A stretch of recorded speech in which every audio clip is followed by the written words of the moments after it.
दोस्तों, नवरात्रि का मतलब है 9 नाइट्स।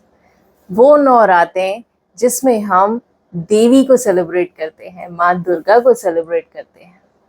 नवरात्रि हमारे हिंदुस्तान में एक बहुत ही मेजर फेस्टिवल है। क्या आप जानते हैं कि नवरात्रि साल में 2 बार मनाई जाती है? एक होती है चैत्र नवरात्रि और एक होती है शरद नवरात्रि। चैत्र नवरात्रि और शरद नवरात्रि के बीच का डिफरेंस क्या आप लोग जानते हैं? चलिए जानते हैं दोनों में क्या डिफरेंस है। चैत्र नवरात्रि हिंदू महीने चैत्र की प्रतिपदा तिथि से शुरू होकर अगले 9 दिन तक मनाई जाती है। चैत्र नवरात्रि इंग्लिश कैलेंडर के हिसाब से मार्च या अप्रैल के महीने में आती है।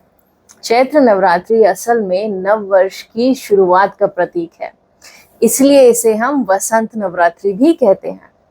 कहा जाता है कि चैत्र नवरात्रि के दौरान आप अपने आध्यात्म और अपनी मेंटल स्ट्रेंथ को बढ़ा सकते हैं। इस दौरान आप अपने इनर सेल्फ पे काम कर सकते हैं। चैत्र नवरात्रि के टाइम पर देवी का जन्म हुआ था।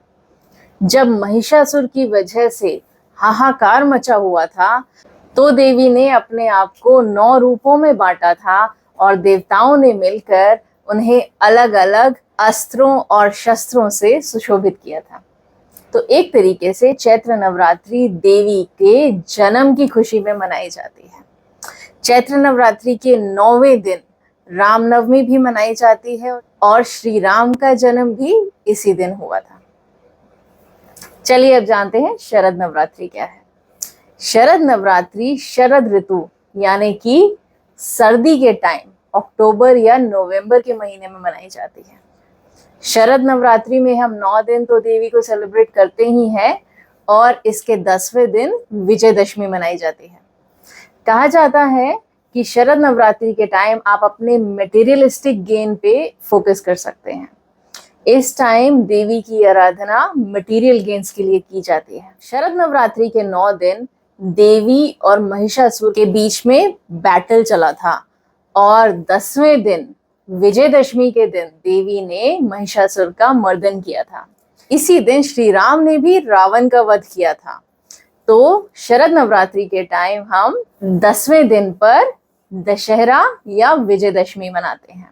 शरद नवरात्रि के समय ही बंगाल में दुर्गा पूजा मनाई जाती है और गुजरात में डांडिया और गरबा खेला जाता है।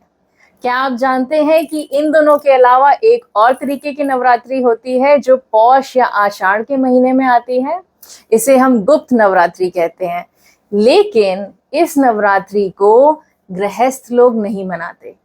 इस नवरात्रि का उपयोग योग और तंत्र साधना के लिए किया जाता है और इसे गृहस्थ के लिए मनाना वर्जित है।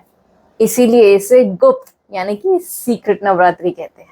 उम्मीद करती हूँ कि अब आप चैत्र नवरात्रि और शरद नवरात्रि के बीच का डिफरेंस जान गए होंगे।